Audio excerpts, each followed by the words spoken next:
तो मेरे भगत बंधुओं, आप लोगों को उस सौदा को पाना होगा जो आप ये उस सौदा के अनुसार दोबारा फिर से आपको वही पति, वही पत्नी, वही परिवार मिले। अगर सच्चा प्यार होगा तो मेरे भगत बंधुओं, हम उस प्रभु को जो हमारे अंदर रमण कर रहा है, प्रभु का नाम, उसका अभ्यास करके हम अपनी इच्छा अनुसार, दूसरे काल के हाथ नहीं, जो ऐसा सौदा आपके पास है उस सौदे का अभ्यास करके आप अपनी इच्छा से शरीर को छोड़ सकते हैं, अपनी इच्छा से शरीर को धारण कर सकते हैं। आपकी इच्छा जहां होगी वहीं आप जाओगे, काल के हाथों नहीं जाओगे। ऐसा नहीं कि काल आपको लेने के लिए आए, काल ही आपको जन्म दे, काल के हिसाब से आप आओगे, काल के हिसाब से आप जाओगे। ये कब होगा? जब आप संसार में एक अज्ञानी बन करके विचरण करोगे तब। और उदाहरण देते हुए परम संत कवि साहब कहते हैं क्या कि मालिया बत देख कर और कल्याण करी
पुकार।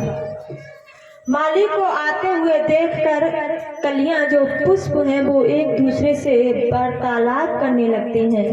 कहती हैं बहन अब आज मेरी बारी है, कल कह नहीं सकते हैं कल हमारी बारी होगी। आज माली आ रहा है, आज वो मुझे तोड़कर ले जाएगा, कल हो सकता है आपको ले जाए, कोई पता नहीं। इसलिए मेरे भगत बंधु, उदाहरण के तौर पर परम संत कवि साहब कहते हैं कि आज ये मत सोचो कि अभी मैं जवानी अवस्था में हूँ, मुझे काल नहीं ले जाएगा। कब किस वक्त हमारा बुलावा आ जाए ये हमको नहीं पता है।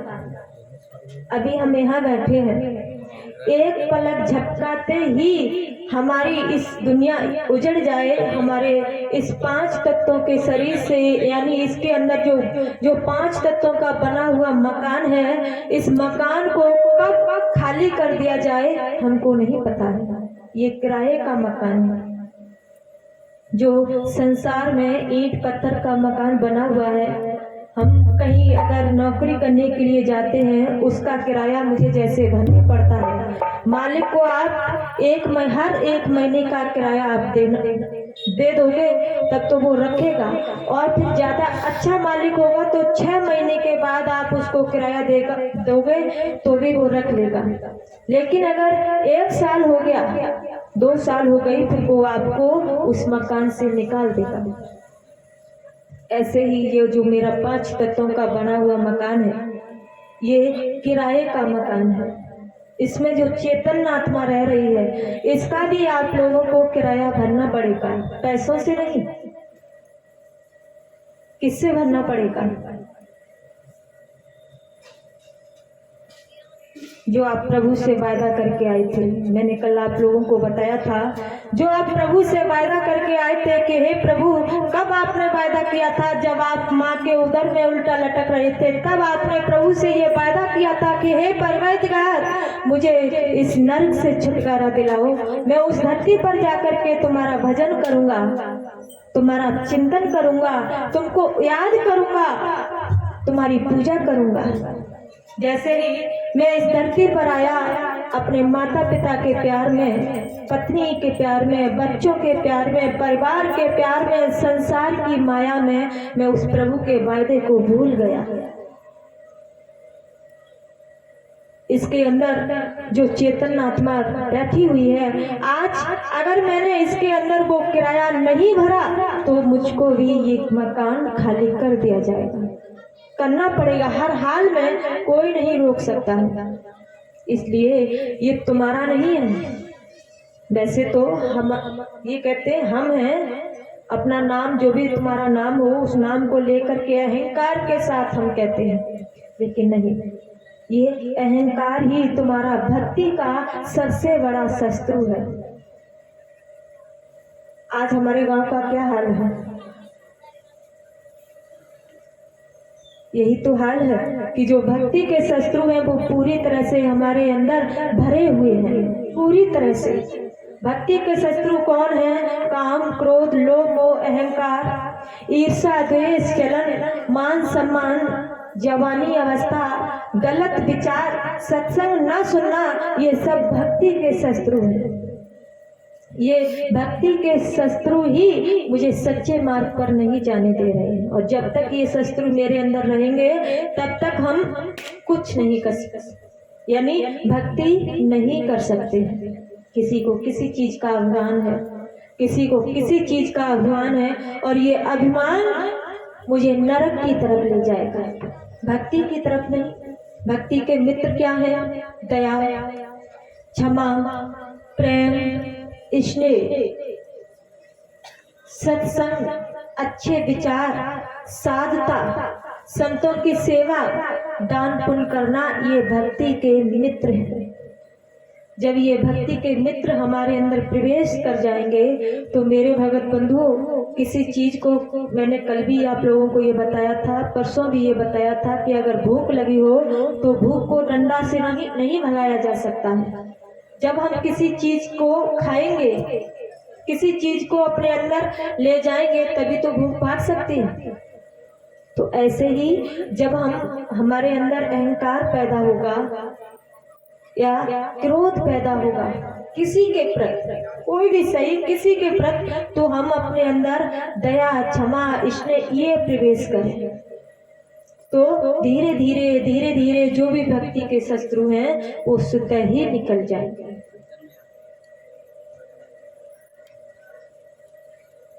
हम लोग मन से सत्संग नहीं सुनते हैं, इसलिए हमारी समझ में नहीं आता है। कल मैंने ये हाल देखा था कि हम वहाँ पीछे बैठे हुए थे, बुक स्टोर जहाँ लगा हुआ था, तो हम ये देख रहे थे कि भक्त सुनते तो हैं। मैंने कल, मुझे इस बात की बहुत खुशी है, क्यों? पिछले जो 4-5 वर्ष पहले इस गांव में सत्संग हुआ था, तब मैंने ये देखा भक्त तो थे, कम थे, लेकिन मन से सुनते थे। फिर उसी के दौर पर एक दिन का सत्संग हमारा मिलावली, आपके गांव इसी अड़ोस पड़ोस में कहीं मिलावली गांव है वो? हाँ, तो वही उसी गांव में जो 9 दुर्गा होते हैं उसमें एक भक्त ने एक दिन का सत्संग करवाया था। तो वहाँ इतनी भीड़ हुई, उन लोगों ने बैंड बाजा से स्वागत किया था। गुरुदेव भगवान का काफी दूर से किया था। सभी वो लोग यादव हैं, उन यादव भक्तों ने बैंड बाजे के साथ, फूलों का हार के साथ काफी दूर से गुरुदेव भगवान का स्वागत किया था। तो एक दिन का सत्संग किया था, बहुत भीड़ हुई थी, लेकिन वो लोग मन से नहीं सुन रहे थे। इसलिए मैंने यही का उदाहरण उन लोगों को दिया था कि यहाँ के, मैंने बताया था कि मैं 4-5 दिन पहले बड़े गांव में सत्संग करने के लिए गई, तो भीड़ बहुत कम थी, लेकिन वहाँ के लोग मन से सुनते थे। और कल मैंने जैसे ही भैया बड़ाई की, तो कल के भक्तों ने तो बड़ाई को कम कर दिया। अब बताओ क्या करें। अब मैं छोटी हूँ इसलिए ज़्यादा नहीं कह सकती हूँ, लेकिन आपके लिए एक छोटी बहन या बेटी के समान ही हूँ, इसलिए फिर भी बता देती हूँ कि मेरा आप लोग ये सोचो आपसे कोई बैर हो, दुश्मनी हो, नहीं। आप मेरे एक भाई की तरह, पिता की तरह हैं, माता की बहन की तरह, इसलिए बताते हैं कि मैं भी यही चाहती हूँ कि अगर प्रभु की कृपा से मेरा उद्धार हो जाए तो साथ में आप लोगों का भी उद्धार हो जाए। मेरा बस एक विचार यही है, और मेरा किसी धन दौलत से, किसी भी चीज से कोई मतलब नहीं है। बस मेरा आप लोगों के साथ बस एक भाई बहन और पिता पुत्री का नाता, इसलिए मैं चाहती हूँ कि आप सभी भक्तों का अगर उद्धार हो जाए तो और भी अच्छा है। लेकिन आप लोग सोचते हो कहाँ से आ गए हैं, अपनी अपनी अपनी अपनी बस बातें बता रहे हैं, लेकिन नहीं, ऐसा नहीं होना चाहिए। एक शिष्य ने अपने गुरुदेव भगवान से ये पूछा कि गुरुदेव भगवान, आप तो ये कहते हो कि सत्संग सुनने से मन शांत हो जाता है, मन में कोई अड़चन नहीं आती है, मन दुखी नहीं होता है, मन हमेशा ही शांत रहता है, संसार की कोई भी चीज, किसी भी प्रकार का कष्ट जो होता है वो सताता नहीं है। लेकिन कई बार मैंने आपका सत्संग सुना तो मेरे साथ ऐसा क्यों नहीं हुआ? मन अशांत है, कोई कुछ कह देता है तो मुझे बुरा लगता है, और ये अक्सर कर होता है कि अगर कोई, किसी भी भाई ने, किसी भी बहन ने, किसी ने अगर मुझसे कुछ कह दिया तो मुझे तुरंत बुरा लग जाता है, चेहरे पर उदासी आ जाती है, दुख हो जाता है। और किसी ने मेरी बड़ाई कर दी और कुछ भी अच्छा कह दिया तो मुझे खुशी हो जाती है। तो इसका मतलब क्या है कि मैं अपने जीवन की डोरी किसी दूसरे के हाथ में सौंपे हुए हूँ, यानी अपनी सुख दुख की, खुशी की डोरी, किसी चाबी किसी दूसरे के हाथ में, मेरा जो सुख का दुख का रिमोट जो होता है वो दूसरे के हाथ में। उसने अगर बड़ाई का दबा दिया तो बहुत प्रसन्न हुए, और बुराई का दबा दिया तो दुख होने लगा।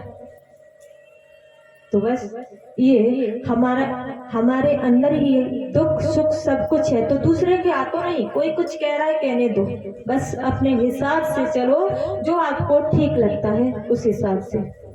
तो गुरुदेव भगवान ने कहा, बेटा आप सत्संग सुनने तो आते ही हो रोजाना। बोले हम जब भी होता है सत्संग सुनने के लिए, जहाँ भी होता है तो मैं सत्संग सुनने के लिए जाता हूँ, कि तब भी शांति नहीं मिलती है। नहीं मिलती कि मन से नहीं सुनते हो? बोले बहुत मन से सुनता हूँ, सब लोग चले जाते हैं लेकिन सबसे बाद में मैं जाता हूँ, और एकचित होकर के चारों तरफ से दिल दिमाग को हटा करके मैं सुनता हूँ, लेकिन मुझे बिल्कुल शांति नहीं मिलती। तो बुद्ध भगवान ने कहा, बता बेटा अब मैं क्या करूं? कि आप फिर ऐसा कहते क्यों हो सत्संग में कि सत्संग सुनने से मन शांत हो जाता है, कोई दुख नहीं होता है, संसार की चीजें नहीं सताती हैं? तो गुरुदेव भगवान ने कहा, अब ये मानेगा नहीं, कुछ बताना चाहिए, करना चाहिए। तो गुरुदेव भगवान ने कहा, बेटा ऐसा करो, एक घड़ा लेके आओ, कोरा घड़ा जो मटका होता है उसको लेकर आओ। भक्त ले आया। बोले अब शराब लेकर आओ, शराब भी ले आया। बोले इसमें घड़े में डाल दो, डाल दिया। कहा अब एक गिलास लेकर आओ, गिलास भी लाया। अब कहा बेटा इसको पीना है। अब उसने मन में सोचा कि ये कैसी बात है कि बताओ, खुद तो ये कहते हैं कि शराब मत पियो, मांस मदिरा मत खाओ, गलत काम मत करो, अब खुद कहने लगे शराब पियो। तो उसने थोड़ा झिझका। तो गुरुदेव भगवान ने कहा, बेटा पीना नहीं है, मैं जैसा बता रहा हूँ वैसा करो। बोले क्या करना है? कि इसको गिलास में भरिए और भर करके मुंह में डालिए, मुंह में डालते ही तुरंत ही बाहर निकाल दीजिए, उगल दीजिए, कुल्ला कर दीजिए। एक भी शराब की बूंद गले से अंदर नहीं जानी चाहिए। बोले अच्छा कि हाँ। तो उसने वैसा ही किया, शराब ली, मुंह में डाली, कुल्ला कर दिया, फिर डाली, फिर कुल्ला कर दिया, बार बार, मतलब पूरा जितना घड़ा था कुल्ला की मुंह में डाला, कुल्ला कर दिया, मुंह में डाला, कुल्ला कर दिया। तो पूरा घड़ा जो था वो खाली हो गया। फिर गुरुदेव भगवान ने कहा, बेटा अब बताओ, अब ये बताओ कि ये शराब पीने से तुमको कितना नशा हुआ? बोले गुरुदेव भगवान ये भी कोई बात होती है? आपने कहा शराब मुंह में डालना, कुल्ला कर देना। जब मैंने शराब पी ही नहीं, मेरे कंठ से नीचे उतरी ही नहीं, मैं अपने अंदर ही नहीं ले गया, तो बताओ नशा कैसे होता? आप तो कुल्ला करवाते रहे, शराब पीते तो नशा होता। जब शराब पी नहीं, कुल्ला कर दी, बाहर निकाल दी, तो कैसे नशा होगा?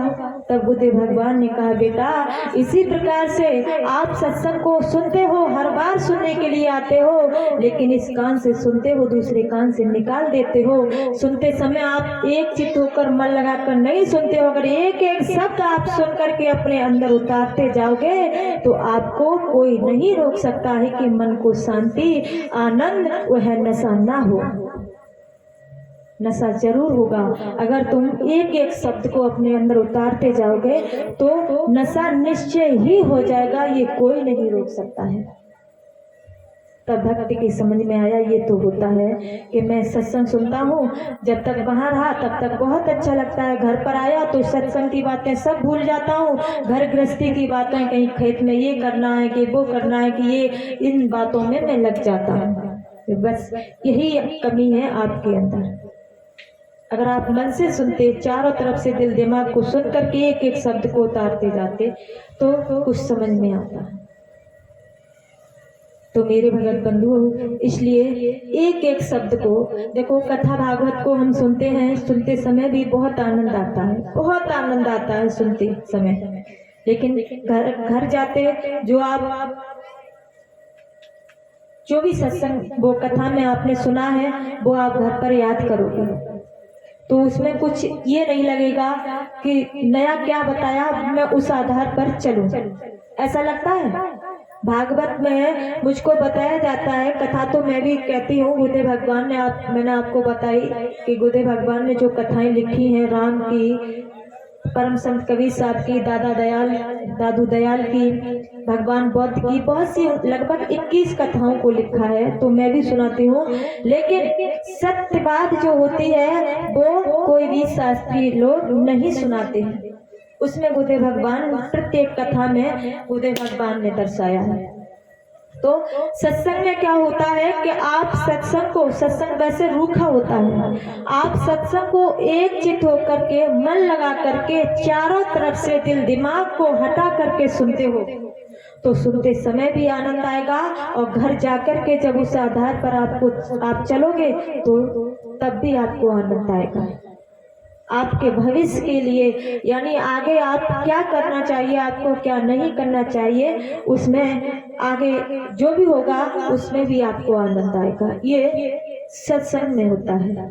कथा तो सुनाते रहो, अरे हम कहानियां भी किताब लेकर बैठ जाएं, कहानियां पे कहानियां चलते जाएं तो बताओ उससे कुछ होगा हमारा भविष्य? लेकिन होता सबसे है। अगर हम, मेरे अंदर जरा सा भी पिछला पुण्य कोई जागा होगा, जरा सा भी कोई पिछला पुण्य, कोई जरा सा भी, कोई भी थोड़ी सी भी भक्ति जागी होगी तो मेरे भगत बंधुओं, मुझे कोई नहीं रोक पाएगा सच्चे मार्ग पर चलने के लिए। इसलिए संतों की क्या महिमा होती है हम लोग नहीं समझ पाते हैं। संतों की महिमा को समझने के लिए हम भक्तों को थोड़ा सा कष्ट उठाना होगा। अब इसी के आधार पर अगर बात आ जाती है तो एक जिंदा हम आपको बात बताते हैं, जिंदा बात, बिल्कुल कोई किताब की नहीं, किसी भी प्रकार की, मतलब संसार की जिंदा बात। हमारी तरफ ध्यान दे भैया, क्या बात हो गई? गुरुदेव भगवान का प्रोग्राम भटिंडा में चल रहा था। भटिंडा जो पंजाब में है वहां चल रहा था। तो गुरुदेव भगवान गद्दी पर बैठे हुए थे। इधर एटा जिला में एक कीलरमऊ गांव है, आप लोगों ने शायद सुना होगा। कीलरमऊ गांव हमारी मैया ने सुना है, इनकी मौसी का घर है। जो सांड वाले भैया हैं वो कह रहे मेरी मौसी का घर। हाँ, रिश्तेदारी तो निकल ही जाती है कहीं ना कहीं, कैसी भी हो, कहीं पहुंच जाओ, बस रिश्तेदारी तो सबकी ही निकल आती है भाई। तो उस गांव में एक कृपाल सिंह नाम के एक भक्त हैं। तो अचानक किसी प्रकार से उनकी मृत्यु हो गई। धर्मराज के दो दूत चंडक और प्रचंडक उनको ले गए। देखो, हम जो कार्य करते हैं छुपकर करें या उजागर में करें, कहीं पर करें, कैसे भी करें, हमारे कंधों पर हम लोग इस भूल में बैठे हुए हैं कि हमको कोई नहीं देखता है, कोई हमको नहीं देखता है। लेकिन हमको अगर कोई नहीं देखता है तो हमारी जो दोनों आंखें हैं वो देख रही हैं, दो कान हैं वो सुन रहे हैं, हमारी नाक है वो सूंघ रही है। हम भले ही नहीं देखते लेकिन हमारी आंखों जो हमारे शरीर, मैंने बताया था कि शरीर में 10 इंद्रियां होती हैं जो कान निरंजन ने हमको हमारे अंदर स्थापित कर दी है, जो 5 कर्मेंद्रियां और 5 ज्ञान की ज्ञानेंद्रियां। इन सभी 10 इंद्रियों के देवी देवता अलग अलग हैं। वो सभी देखते हैं कि आप क्या कर रहे हो, क्या खा रहे, क्या दुष्कर्म कर रहे, कितना दान पुण्य कर रहे, कितना गलत काम, सब कुछ देख रहे। जो कुछ भी आप संसार में कर रहे हो वो सब कुछ देख रहे हैं। तो क्या हुआ कि धर्मराज के दूत चंडक, और मैं ये बात बता रही थी कि हमारे, और दूसरी बात, धर्मराज के 2 दूत चित्त और गुप्त हमारे दोनों कंधों पर बैठे हुए हैं। पहले तो आप खुद ही देखते हो कि मैं गलत काम करता हूँ, हर इंसान ये जान लेता है मैं गलत काम करता हूँ। लेकिन धर्मराज के 2 दूत जो चित्र और गुप्त हैं वो दोनों हर चीज को देखते हैं। हर एक पलक झपकाते समय, कितनी देर में झपक जाता है पता ही नहीं चलता है, झपक गया। कहते हैं कि जो भी आपने किया है इस संसार, कुछ भी किसी भी प्रकार का किया है, वो तुरंत अपनी कॉपी पर नोट कर लेते हैं कि आपने क्या किया है क्या नहीं किया है। तो दोनों दूत उनको ले गए। ले जाने के बाद यम लोग पहुंच गए। दूतों ने कहा चलो अंदर चलो। बोले कहाँ अंदर चले? कि साहिब के पास। कि मेरे साथ यहाँ हो ही नहीं सकते। उस भक्त ने कहा, जो कृपाल सिंह थे, तो उसने कहा क्यों नहीं, जो सबके साहिब हैं वो तुम्हारे भी साहिब नहीं, मेरे साहिब तो भटिंडा में प्रोग्राम कर रहे हैं। वहां तक उसको याद रही कि मेरे साहिब भटिंडा में प्रोग्राम कर रहे हैं, यहाँ हो ही नहीं सकते हैं। बोले मैं जो कहता हूँ चलो, नहीं तो फिर समझते हो कि मार पड़ेगी तब आप जाओगे। बोले मैं अंदर नहीं जाऊंगा। एक दूत गया कि साहिब वो जो एक भक्त है वो कह रहा है कि मैं अंदर नहीं जाऊंगा। बोले जबरदस्ती उसको घसीटते हुए अंदर लाओ। दोनों भक्त उठा करके उसको धर्मराज के यहाँ पेश कर दिया। बोले प्रणाम करो। बोले नहीं, मैं इनको प्रणाम नहीं करूंगा, मैं अपने साहिब के आगे ही झुकूंगा। बोले ये फिर कौन है? बोले कोई भी हो, मुझे इनसे मतलब नहीं, मैं अब बस अपने साहिब से ही प्रेम करता हूँ, उनके आके ही झुकूंगा, ये मेरे साहिब नहीं है। धर्मराज तुरंत खड़े हो गए सिंहासन से। बोले मैं तेरा साहिब नहीं, फिर कौन तेरा साहिब है मुझे बता। बोले मेरे साहिब भटिंडा में प्रोग्राम कर रहे हैं। बोले बुला अपने साहिब को, अगर तेरा साहिब इतना ही बलवान है तो उनके ही आगे झुकेगा, तो बुला अपने साहिब को। भक्त ने हाथों को जोड़ लिया, कहा हे गुरुदेव भगवान, आप जहाँ भी हो, जैसे भी हो, मेरी रक्षा करो। जो धर्मराज के दूत हैं वो मुझे पकड़ कर ले आए हैं, मेरी इन लोगों से रक्षा कीजिए। जैसे ही ये सब उस भक्त ने कहा, प्रार्थना की, तो गुरुदेव भगवान तुरंत ही अपने डंडे के साथ उस भक्त के पास पहुंच गए। ये किताब की बात नहीं, हम आप लोगों को बता रहे, कीलर मऊ की बात है। इन भैया की तो रिश्तेदारी है, वो वहां जाकर पूछ भी सकते हैं। ये जिंदा बात है, बिल्कुल सच बात है। तो जब उसने ये कहा कि जैसे ही गुरुदेव भगवान वहां पहुंच गए, धर्मराज हाथों को जोड़ करके गुरुदेव भगवान के पास खड़े हो गए। प्रभु, मुझे नहीं पता था कि ये भक्त आपका है, गलती से ये लोग आपके भक्त को ले आए, अब ये भक्त आपके ही लोक में जाएगा। तो धर्म दोनों दूतों से कहा कि इनको जहां से लाओ वहीं वापस करके आओ। तब गुरुदेव भगवान ने उनको ये बताया, बेटा अब तुम्हारी मृत्यु 1 साल 40 दिन के बाद होगी। 1 साल 40 दिन में तुम्हारी मृत्यु हो जाएगी, वो तुम्हारा समय ठीक है, इसलिए अब तुम यहाँ से चलो। तुरंत ही नीचे जहाँ मृतक शरीर पड़ा हुआ था वहां सभी लोग रो रहे थे, चिल्ला रहे थे बहुत ज्यादा। जैसे ही शरीर में प्रवेश हुए तैसे ही तुरंत खड़े हो गए और खड़े होकर के लोगों से बोलने लगे कि मुझे पंखा दे दो। बिजना को बताया बिजना दे दो, तो कुछ लोग तो समझे ये भूत बन गया, डर की वजह से काफी लोग भाग गए इधर उधर। चमत्कार हो गया, 5 शरीर पड़ा हुआ है, सब लोग रो रहे हैं, सोचने लगे कि ये क्या हुआ है, ऐसा तो नहीं भूत वूत बन गया हो। पंखा 2 लोगों ने शांतिपूर्वक सोचा हो सकता है वही हो, तो बिजना दिया। तुरंत ही वो छत पर जा करके बालकनी में खड़े होकर के बिजना को डुलाने लगे। कुछ लोग हिम्मत को बांध करके उनके पास गए, बोले भैया ये बताओ तुम कहाँ थे? बोले मुझे धर्मराज के दूत पकड़ कर ले गए थे। मैंने गुरुदेव भगवान को याद किया, गुरुदेव भगवान मुझे वहां से लेकर के आए, अब मेरी मृत्यु 1 साल 40 दिन के बाद होगी। ये सब लोगों को चमत्कार देखने के लिए मिला, बहुत खुश हुए सब लोग। ये कीलंगों की बात है। फिर 1 साल 40 दिन के बाद जब वो समय आया, वो अपने समय को याद रखे हुए थे, तो 1 साल 40 दिन के बाद उन्होंने सब लोगों से बोल दिया कि अब कोई भी बाहर खेत में काम करने के लिए नहीं जाएगा। सबको खबर दे दी, घर की सफाई कर दो, आज गुरुदेव भगवान स्वयं हमें लेने के लिए आएंगे। सुंदर सुंदर पकवान बनाओ, घर की सफाई कर दो, पूरे घर को लिपवा दिया, रिश्तेदारों को बुलवा लिया। सब लोग इकट्ठे अब स्वयं चारपाई पर लेटे हुए हैं। सब लोग इंतजार कर रहे हैं कि अब गुरुदेव भगवान आएंगे लेने के लिए। बोले गुरुदेव भगवान आप कह रहे हो आएंगे, लेकिन वो तो आ नहीं रहे हैं। बोले आएंगे, उन्होंने मुझसे कहा था कि 1 साल 40 दिन के बाद मैं आऊंगा, वो जरूर आएंगे। बोले कैसे आएंगे, क्या आप देखना। काफी देर तक लेटे रहे तो गुरुदेव भगवान देखते हैं ऊपर से एक श्वेत रंग का यानी सफेद दिव्य विमान था, उसमें बैठ करके नीचे आ रहे हैं। जैसे ही नीचे आए सभी लोगों से वो चिल्लाने लगे, देखो गुरुदेव भगवान आ गए, सभी लोग हाथों को जोड़ लो।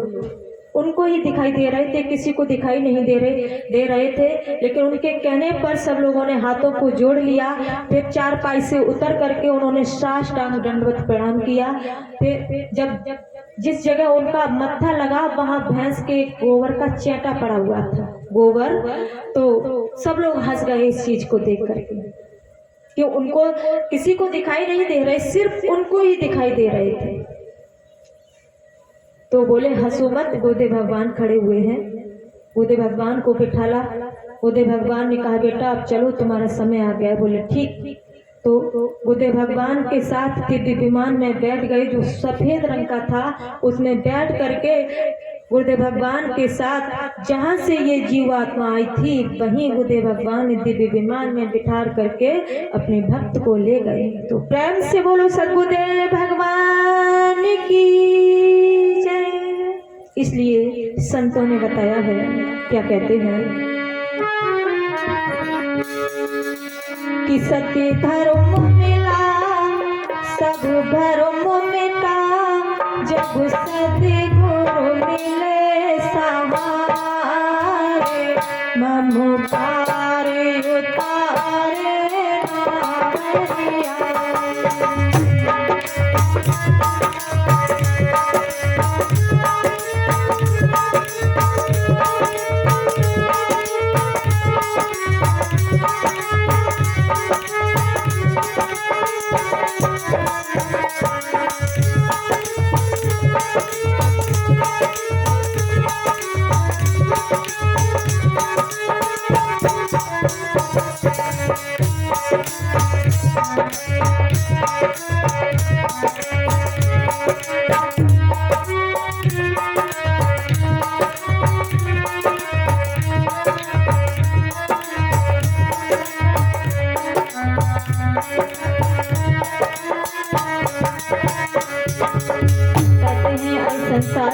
सोनल, तुझे सच्चा मार्ग भी मिल गया है, सच्चा धर्म भी मिल गया है, ये मनुष्य का शरीर भी मिल गया है, लेकिन फिर भी इन सभी धर्मों को छोड़ करके, सच्चे मार्ग को छोड़ करके तू 84 लाख योनियों में क्यों भटक रहा है? क्यों गलत मार्ग पर जाना चाहता है? क्यों नहीं अपने आप को समझ रहा है? मेरे भगत बंधु, आज ये बात कोई आप लोग मत समझना कि ये बात कोई मैं ग्रंथों से सुना रही हूँ, कोई कहानी हो, नहीं, ये जिंदा बात है। उस भक्त की गुरुदेव भगवान ने ऐसे रक्षा की जो भटिंडा में थे। और आप लोग ये सोचो कि कोई गुरुदेव भगवान जब भटिंडा में थे तो दिव्य विमान में बैठ करके कौन आया? ये बात बिल्कुल पकड़ने की है कि दिव्य विमान में बैठ करके कौन आया।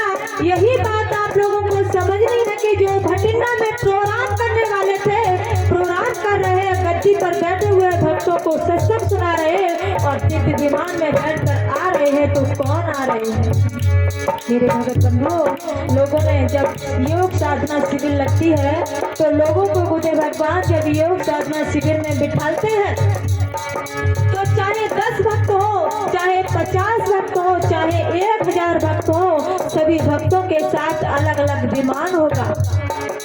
अलग अलग विमानों में अलग अलग गुरुदेव भगवान बैठे होंगे और अलग अलग जब गुरुदेव भगवान दिव्य विमान में बिठाल करके ब्रह्मा के लोक में, विष्णु के लोक में, भगवान शंकर के लोक में, राम के लोक में भगवान कृष्ण के मान सरोवर में स्नान कराने के बाद जब सतलोक जाते हैं तो सत्य पुरुष, जब सतलोक में जाकर के जहाँ सत्य पुरुष बैठे हुए हैं, भक्तों से ये पूछा जाता है, ये बताओ सत्य पुरुष देखने में कैसे लग रहे हैं? बोले गुरुदेव भगवान मेरे पास खड़े हुए हैं और वही गुरुदेव भगवान मुझे सतलोक में सिंहासन पर बैठे हुए दिखाई दे रहे हैं। ये मैं नहीं कह रही, भक्तों की बात बता रही, जो भक्त बताते हैं उस बात को कहते हैं क्या? गुरु पति पकड़ो मन मत रहो, जैसे दिल के मिटने कार रे, 84 से कट जाए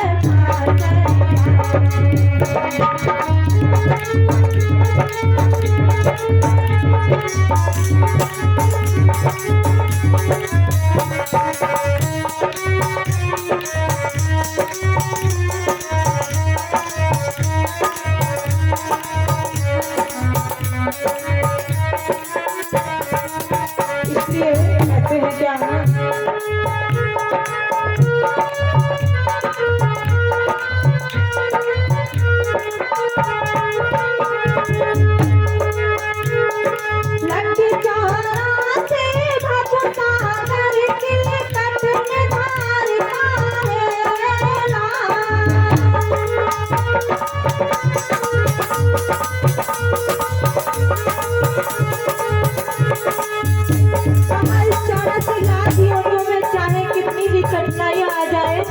लेकिन हम लोग फिर भी 84 लाख यानी संसार में माया की तरफ ही दौड़ते रहेंगे, सच्चे मार्ग की तरफ नहीं। कहते हैं क्या?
इसलिए मेरे भगत बंधु कहते हैं कि अगर 84 लाख योनियों से हम बचना चाहते हैं तो हमको स्वयं को पहचानना है।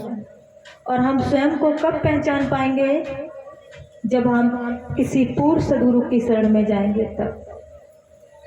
ये आप लोग मत सोचना कि ये कोई एक ही बात हो, ऐसी बहुत सी घटनाएं हुई हैं जो गुरुदेव भगवान ने अपने भक्तों को मृत्यु से बचाया है, संकटों से बचाया है, और आप अगर चाहो तो स्वयं भी बच सकते हो। ऐसा ज्ञान है आप लोगों के पास। किताबों के ज्ञान को आप मत मानिए, जिंदा ज्ञान को मानिए, खुद अनुभव की बात को मानिए। किताबों में जो लिखा हुआ है उसको मानने से, अगर हम उसको मान लेंगे, उसके आधार पर चलेंगे तो मुझे कुछ प्राप्त नहीं होगा। परम संत कबीर साहब कहते हैं क्या कि कोटिन चंदा गए, अरे सूरज कोटि हजार।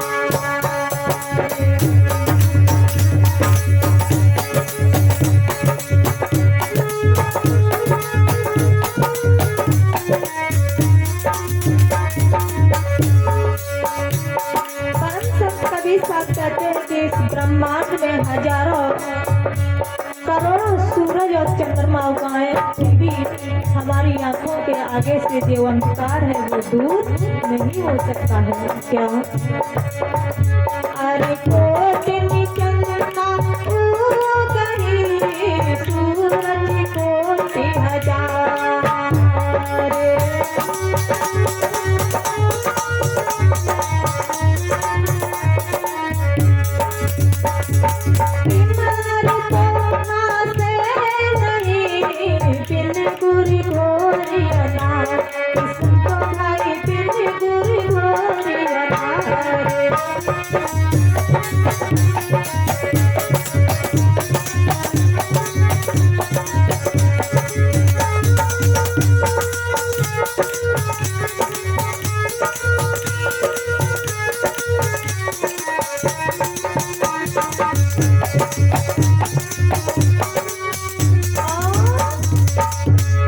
कहते हैं कि इस कोटिन चंदा उगहि सूरज कोट हजार।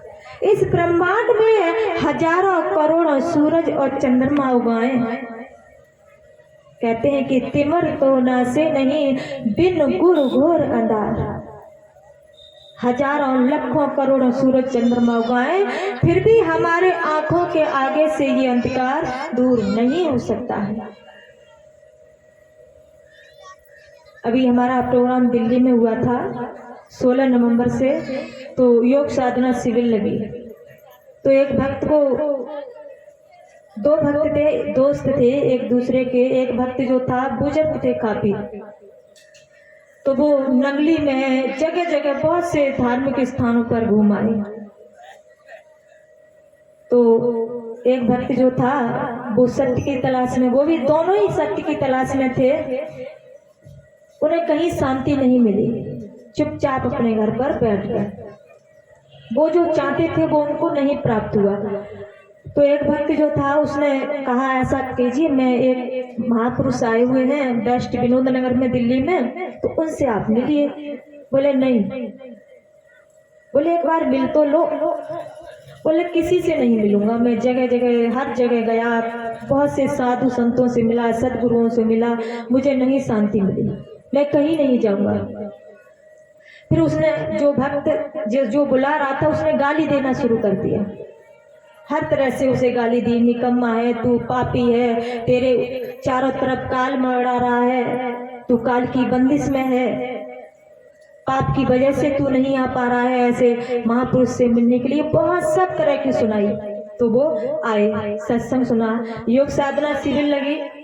तो उसको, जिसको गाली दी थी, उसको इतनी अच्छी सफर हुई। ब्रह्मा विष्णु महेश के दर्शन हुए, मानसरोवर में उसने स्नान किया, भगवान राम के, भगवान कृष्ण के उसने दर्शन किए, फिर सत्यलोक में जाकर के सत्य पुरुष के दर्शन किए।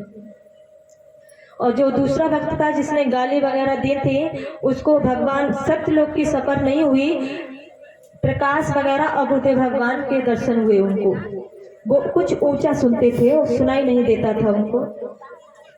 तो उसने बार बार उस भक्त से पूछा कि तुझे बता दर्शन हुए? बोले हुए। सब पूरा वृत्तांत उन्होंने बताया कि अच्छा ये बता, जो विमान आ रहा था वो कैसा था? बोला सफेद था। उसमें पहिए लगे थे? बोले नहीं लगे थे। इंजन था? बोला ये भी नहीं था। इतने मतलब उसे ये लगता था कि ऐसा तो नहीं, ये झूठ बोल रहा है। तो फिर ये बता, चलाने हैंडल को चलाने वाला कौन था ड्राइवर? बोले ये सामने बैठे हुए हैं, ये था, ये थे। इन्होंने ये मुझे विमान में बिठाल करके ले गए और मैंने सतलोक में भी इनको ही देखा। उसको इतना विश्वास हो गया कि मुझे भले ही सतलोक की सफर नहीं हो पाई, मैं ऊंचा सुनता हूँ, मेरे दर्द होने लगा था, लेकिन मुझे ये हर्ष हुआ। मैंने इसको गाली दे करके बुलाया, हर तरह से इसको बुलाया, तब ये मेरे पास आया। बताओ इसको कितना अच्छा अनुभव। मुझे बहुत खुशी हुई कि इसको सतलोक की सफर हो गई, इतना खुश हुए वो। दोनों लोग बहुत बुजुर्ग थे। तो वो होता है, देखो विश्वास की जरूरत होती है। अगर जहाँ विश्वास नहीं है वहाँ कुछ भी नहीं है। विश्वास है तो मेरे भगत बंधुओं, कुछ भी हो जाए, कैसा भी संकट हो, किसी भी प्रकार का हो, मुझे कोई भी मेरा बाल बांका नहीं कर सकता है, अगर विश्वास है तो।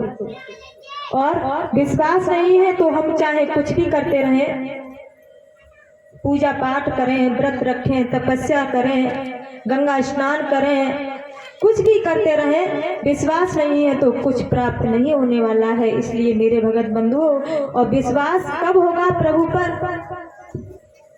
जब कोई चमत्कार मिलेगा। प्रहलाद को भगवान विष्णु पर विश्वास था।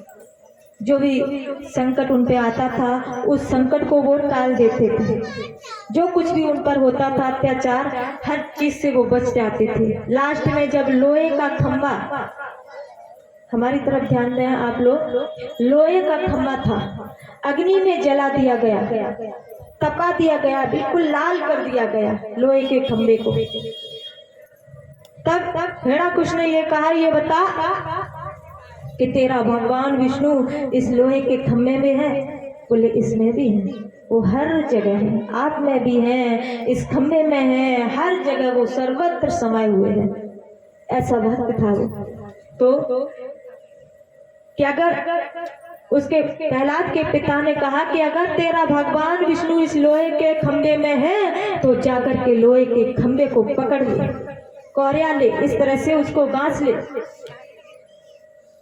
प्रहलाद ने हाथों को जोड़ लिया, ओम भगवते वासुदेवाय नमः करते हुए आगे बढ़ने लगे। आँख खुल गई, लोहे का खंभा था, तपन आ रही थी पास में। हमारी तरफ ध्यान दें भैया। तो प्रहलाद को शंका पैदा हुई कि ये तो बहुत गर्म है, लाल है, मैं पकड़ लूंगा तो मैं जल जाऊंगा। शंका पैदा हुई। लास्ट में प्रहलाद को शंका पैदा हुई, बाकी कोई इतने अत्याचार हुए किसी में शंका नहीं हुई। तो मेरे भगत बंधुओं, भगवान विष्णु ने एक चींटी का रूप बना करके उस लोहे के खंभे पर रेंगने लगे। प्रहलाद ने चींटी को उस खंभे पर रेंगते हुए देखा तो और विश्वास हो गया कि ये लोहे का खंभा लाल है, गर्म है, फिर भी चींटी नहीं जल रही तो मैं कैसे जल सकता हूँ। तो कठिनाइयां आती हैं, लेकिन लास्ट में प्रभु ही विश्वास दिलाते हैं, प्रभु ही विश्वास को तोड़ते हैं। इसलिए आप विश्वास शुरुआत में थोड़े संकट को सहन कर लीजिए, बाद में प्रभु खुद हर तरह से आपकी रक्षा करेंगे। और जब थोड़ा सा संकट आप सहन कर लेंगे तो बुढ़े भगवान इसी प्रकार से आपकी रक्षा करेंगे, इसी प्रकार से आपको संभालते रहेंगे, आपकी देखभाल करते रहेंगे। और अगर आप विश्वास नहीं करोगे तो मेरे भगत बंधुओं, दिन रात हम मंदिर मस्जिद में पड़े रहें, कुछ नहीं हो सकता है। सब विश्वास की जरूरत होती है, और विश्वास नहीं तो कुछ नहीं है। प्रहलाद ने खम्भे को पकड़ लिया, पकड़ने के बाद खम्भा जो था वो फट गया, नरसिंह भगवान के रूप में प्रकट हो गए। फिर क्या हुआ? उसका अंत ही होना है। जो ऐसे भक्तों पर अत्याचार करेंगे, संतों पर अत्याचार करेंगे, तो संत और भक्त कभी किसी से कुछ नहीं कहते। उनके आगे पीछे जो रिद्धियां सिद्धियां होती हैं वो उनका नुकसान कर देती हैं, कष्ट देती हैं। परमात्मा उनको कष्ट देता है। परमात्मा उसको सताता है अगर संत महापुरुष कुछ नहीं कहते हैं तो। और अगर आपने संतों की बुराई की, संतों को गाली दी और संत ने अगर कुछ लौट कर कह दिया तो हो सकता है आपका नुकसान ना हो। और आपने संतों को गाली दी, संतों के बारे में कोई गलत शब्द बोले, उनकी हंसी बनाई, उनको देखकर हंसे, तो आपका नुकसान निश्चय ही हो जाएगा अगर उन्होंने कुछ नहीं कहा है तो। इसलिए मेरे भगत बंधुओं, हम कभी भी संत, कोई भी किसी भी प्रकार का संत हो, हमें हंसी नहीं बनानी चाहिए, उनको देखकर नहीं हंसना चाहिए, उनको हमें हाथ जोड़कर प्रणाम कर लेना चाहिए। भले ही सादा संत हो, उनको प्रणाम कर लेना चाहिए, उनका सम्मान करना चाहिए। और सम्मान ना करो तो अपमान भी मत करना। ये देखो, भले ही गृहस्थ में उन्होंने गृहस्थी पाल कर भेष धारण किया है, तब भी कम से कम भेष तो धारण किया है, लेकिन उनके भेष की भी लाज रखनी चाहिए। कभी भी किसी भी कहीं पर भी आपके घर पर आ जाए, गांव में आ जाए, कभी भी ऐसा मत करना। और हम संतों की बात नहीं कहते, किसी भी प्राणी मात्र को कष्ट मत दो, क्योंकि प्रत्येक प्राणी मात्र के अंदर वह प्रभु बैठा हुआ है। प्रत्येक प्राणी मात्र के अंदर अगर हम प्राणी मात्र को कष्ट देंगे तो मेरे भगत बंधुओं, भगवान शंकर कहते हैं कि शीतरोही ममदास कहावा, सो नर मोए सपनेऊ नहीं भावा। शिव द्रोही मतलब कि हम लोग भगवान से प्रेम करते हैं और भगवान के भक्तों को कष्ट देते हैं, द्रोह करते हैं, उसने सताते हैं, उनको गाली देते हैं, उनसे छल कपट करते हैं, भगवान का दास कहलाते, स्वयं को बताते हैं। प्रभु कहते हैं कि ऐसा भक्त मुझे सपने में भी प्यारा नहीं होता है, स्वप्न में मुझे प्यारा नहीं लगता है। जो ऐसे मेरे भक्तों से यानी संसार के जो प्राणी मात्र को कष्ट देता है, सताता है, वो भक्त मुझे सपने में भी प्यारा नहीं है। इसलिए सभी प्रत्येक प्राणी मात्र के अंदर प्रभु है। कभी भी किसी भी प्रकार से हम एक दूसरे से कटुक वचन, कष्ट देना, ये सब कुछ छोड़ दें। मनुष्य को ही नहीं, पशु पक्षी हैं, जानवर हैं, इन पर भी हम दया करें। ये भी सोचें कि इनके अंदर भी प्रभु बैठा हुआ है। अगर ऐसा सोच लेंगे तो मेरे भगत बंधुओं, एक बात सोच कर देखिए, मेरे बताने की बात नहीं, सिर्फ आप ये काम करके देखिए, फिर आप देखिए कि आपको क्या महसूस होता है। जब ये करोगे तभी आपको पता चलेगा, कहने से नहीं। हम कहते हैं फिर आप कहने लगो, तो कहने से नहीं, करना पड़ेगा। और अगर ऐसा नहीं हो पाया तो 84 लाख योनियों में ही बह जाएंगे।